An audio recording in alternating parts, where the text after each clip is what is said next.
Hello मित्रांनो, पुन्हा एकदा फिफा वर्ल्ड कप कव्हरेजमध्ये सगळ्यांचं स्वागत आहे. आत्ता सगळीकडे हा प्रश्न आहे की रोनाल्डो विरुद्ध मेसी ही स्पर्धा कोण जिंकणार. आपल्याकडे भारतामध्ये क्रिकेटची पूजा केली जाते. बऱ्याच लोकांना याचा पत्ताही नाही की हे रोनाल्डो मेसी नेमकं प्रकरण इतकं काय आहे का, ते खरं नुसतं फॅड आहे का, आपल्या मुलांना खरंच फुटबॉल एवढा आवडतो. कारण भारतामध्ये तर क्रिकेटशिवाय दुसरा काही पर्याय खेळ नाही आहे. पण साधारण 8.5 ते 10 कोटी डेडिकेटेड व्ह्युअरशिप आहे फुटबॉलची भारतामध्ये. म्हणजे कुठल्याही मॅचेस असो, जगामध्ये चाललेल्या महत्त्वाच्या मॅचेस तरुण मुलं समोर बसून बघतात. पूर्ण वर्षभर 10 कोटीपर्यंत व्ह्युअरशिप आहे त्याची. मग आत्ता आपल्याला जी रोनाल्डो आणि मेसीची कॉम्पिटिशन एवढी लागली आहे सगळीकडे, त्याचा इतिहास थोडासा माहिती पाहिजे. कारण आता वर्ल्ड कप एकदम पीकला आला आहे. काही दिवसात त्याची फायनल होईल आणि सगळीकडे वातावरण तापलेलं आहे. 500 कोटी लोक वर्ल्ड कप फुटबॉल बघतात. सगळ्यात जास्त व्ह्युअरशिप असलेली जगामधली इव्हेंट आहे. या फुटबॉल खेळणारे जे प्लेयर्स आहेत ते जगातले सगळ्यात जास्त फेमस पर्सनॅलिटीज आहेत. आज क्रिस्टियानो रोनाल्डो सगळ्यात जास्त फेमस पर्सनॅलिटी आहे जगामधली. त्याच्यापुढे कुठल्या पॉलिटिशियनची देखील तेवढी पॉप्युलॅरिटी नाही आहे. आणि मेसी 2 नंबरची सगळ्यात फेमस पर्सनॅलिटी आहे. म्हणजे मी हे कशाच्या बेसिसवर बोलतो आहे की कोणाचे किती फॉलोअर्स आहेत. आता रोनाल्डोचे जर तुम्ही इंस्टाग्राम आणि फेसबुक मिळून बघितले तर साधारण 83 कोटी फॉलोअर्स आहेत आणि मेसीचे 65 कोटी फॉलोअर आहेत. एवढे कुणाचेच फॉलोअर्स नाही आहेत. म्हणजे मुलं अक्षरशः यांना देवता मानतात. मुलं काय, कुठल्याही वयाचे लोक यांना देवता मानतात. आणि संपूर्ण जगामधली जी पॉप्युलेशन आहे त्याच्यापैकी 75% शहरामधले, खेड्यामधले, अति रिमोट प्लेसेसमधले लोक फुटबॉल बघतात. मग या केसमध्ये आपल्याला मेसी आणि रोनाल्डो हे जे प्रकरण आहे हे जरा नीट माहिती पाहिजे, समजून घ्यायला पाहिजे. सगळ्यात पहिली गोष्ट, जगामधला जो सगळ्यात श्रीमंत फुटबॉल आहे, सगळ्यात प्रेस्टिजियस आहे, ज्याच्यामध्ये सगळ्यात जास्त नाव होतं, सगळ्यात जास्त पैसा मिळतो, हा जो फुटबॉल आहे हा युरोपमध्ये खेळला जातो.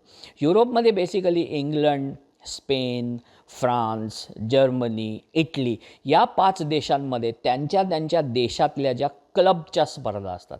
आता उदाहरणार्थ इंग्लंडमध्ये EPL, इंग्लिश प्रीमियर लीग नावाची स्पर्धा आहे.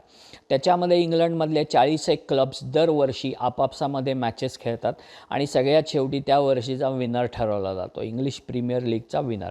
स्पेनमध्ये ला लिगा नावाची लीग आहे. त्याच्यामध्ये तो स्पेनमधल्या सगळ्या क्लब्समध्ये ही लीग चालते. जो सगळ्यात जास्त जिंकतो, सगळ्यात जास्त मॅचेस जिंकतो, त्याला ती ट्रॉफी मिळते, ला लिगा ट्रॉफी. तसंच जर्मनीमध्ये बुंडसलिगा नावाची लीग आहे त्यांची. इटलीमध्ये सेरिया नावाची त्यांची लीग आहे. फ्रान्समध्ये लीग 1 नावाची त्यांची लीग आहे. तर ह्या सगळ्यात प्रेस्टिजियस लीग्ज आहेत संपूर्ण जगामध्ये फुटबॉलच्या, त्या देशातल्या.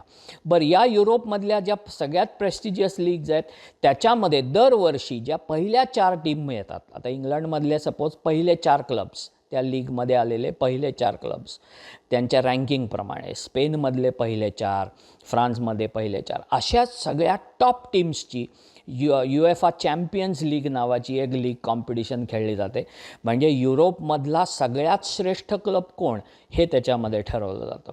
तर ह्या 2 स्पर्धा, प्रत्येक देशातली त्यांची लीग आणि सगळ्या युरोपियन देशामधली त्यांची युरोपा चॅम्पियन्स लीग, ही सगळ्यात महत्त्वाची. त्याच्यानंतर जगातला सर्वोत्कृष्ट फुटबॉलपटू त्या वर्षीचा हे 2 ठिकाणी ठरवलं जातं. एक म्हणजे 100 जर्नलिस्ट मिळून वोटिंग करतात आणि जे फ्रान्सचं प्रसिद्ध, अतिशय जुनं आणि प्रसिद्ध मॅगझिन आहे, आपल्याकडे जसं फिल्मफेअर आहे तसं त्यांचं फ्रान्स फुटबॉल नावाचं मॅगझिन आहे. ते मॅगझिन दरवर्षी अशा सगळ्यात श्रेष्ठ प्लेअरला हे पुरस्कार दिला जातो, ज्याला बॅलन डॉर असं म्हणतात, जो गोल्डन फुटबॉल आहे, जे अतिशय प्रेस्टिजियस समजलं जातं. आणि फिफाकडून एक पुरस्कार दिला जातो, म्हणजे FIFA world player of the year असा. तर अशा 4 महत्त्वाच्या या प्राइजेस करता म्हणून हा संपूर्ण फुटबॉल खेळला जातो युरोपमध्ये. आणि युरोपमधला फुटबॉल म्हणजे सर्वात श्रेष्ठ फुटबॉल, सर्वात वरच्या दर्जाचा फुटबॉल, स्किलच्या दृष्टीने आणि पैशाच्या दृष्टीने, श्रीमंतीच्या दृष्टीने, फेमच्या दृष्टीने सगळ्यात मोठा फुटबॉल हा युरोपमधला म्हणून ठरवला जातो. आता रोनाल्डो आणि मेसी हे दोन्ही प्लेयर्स हे या युरोपियन फुटबॉलमध्ये खेळत होते आत्तापर्यंत. आता थोडं युरोपच्या बाहेर गेले, पण त्यांना जी कीर्ती मिळाली, त्यांना जी वेल्थ मिळाली, त्यांना जगभरामध्ये जी मान्यता मिळाली आणि त्यांनी अक्षरशः लोकांना जे वेडं करून सोडलं ते या युरोपियन लीग्समध्ये खेळताना. त्यामुळे आता या दोघांची कॉम्पिटिशन कशी सुरू झाली त्याचा थोडासा आपल्याला इतिहास बघायचा आहे. क्रिस्टियानो रोनाल्डो हा बेसिकली पोर्चुगलचा प्लेअर आहे. 5 फेब्रुवारी 1985ला त्याचा पोर्चुगलमध्ये जन्म झाला. अत्यंत हालाखी आणि गरिबीच्या परिस्थितीतनं वर आला. आई त्याची बिचारी लोकांच्या घरी कामं करायची, वडील बागकाम करायचे. पण ह्या मुलाचा काहीच्या काही स्पोर्टिंग टॅलेंट होता, फुटबॉलचा टॅलेंट होता आणि स्पोर्टिंग CP नावाच्या लिस्बनच्या क्लबमध्ये त्याला पहिल्यांदा एंट्री मिळाली आणि तिथून त्याची या फुटबॉलच्या दिशेने घोडदौड सुरू झाली.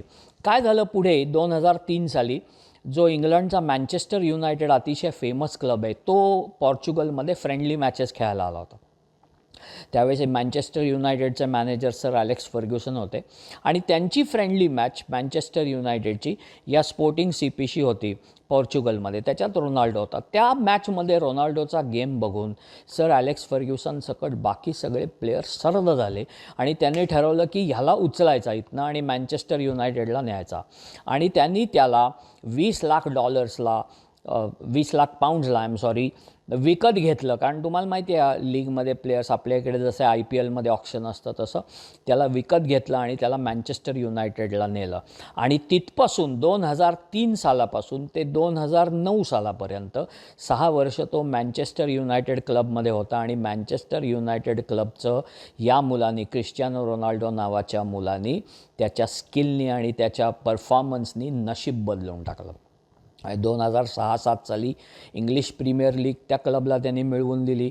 7-8 या सीझनमध्ये तर त्याने इंग्लिश प्रीमियर लीग मिळवून दिली, चॅम्पियन्स लीग मिळवून दिली. त्याच्यानंतर बॅलन डॉर पारितोषिक मिळालं आणि FIFA world player of the इयरचं पण पारितोषिक मिळालं आणि 8-9 साली पुन्हा एकदा इंग्लिश प्रीमियर लीग सलग 3 वर्ष इंग्लिश प्रीमियर लीग त्याने मँचेस्टर युनायटेडला जिंकून दिली. सिंगल हँडेडली म्हणलं तरी हरकत नाही आणि तिथे तो जगातला फुटबॉलचा आयकॉन बनला. फुटबॉल म्हणजे क्रिस्टियानो रोनाल्डो. 2009 सालापर्यंत आत्ता आपण आलो आहे. 2003 ते 2009 या सीझनमध्ये रोनाल्डो मँचेस्टर युनायटेडकडे होता आणि त्यांनी त्या क्लबचं नशीब बदलून टाकलं आणि स्वतःला भयंकर मोठं केलं, वर्ल्डमध्ये मोठं नाव केलं. आता इकडे लिओनेल मेसी हा अर्जेंटिनाचा 24 जून 1987ला त्याचा जन्म झाला अर्जेंटिनामध्ये. वयाच्या अवघ्या 4थ्या वर्षी ग्रँडोली नावाच्या एका क्लबमध्ये हा छोटासा मुलगा फुटबॉल खेळायला लागला आणि सगळ्यांना त्यांनी चकित करून टाकलं त्याच्या क्रिएटिव्हिटीनी आणि त्याच्या स्पीडनी आणि त्याच्या ड्रिबलिंग स्किल्सनी.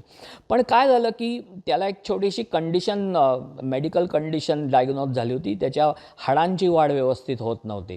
तर डॉक्टर्सच्या असं लक्षात आलं की याच्यामध्ये ग्रोथ हॉर्मोनची थोडीशी डेफिशियन्सी आहे. तर त्याच्या ट्रीटमेंट करता म्हणून त्याच्या वडिलांनी त्याला स्पेनमध्ये नेलं. स्पेनमधल्या देखील लोकांनी त्याचा फुटबॉलचा टॅलेंट वगैरे बघितला.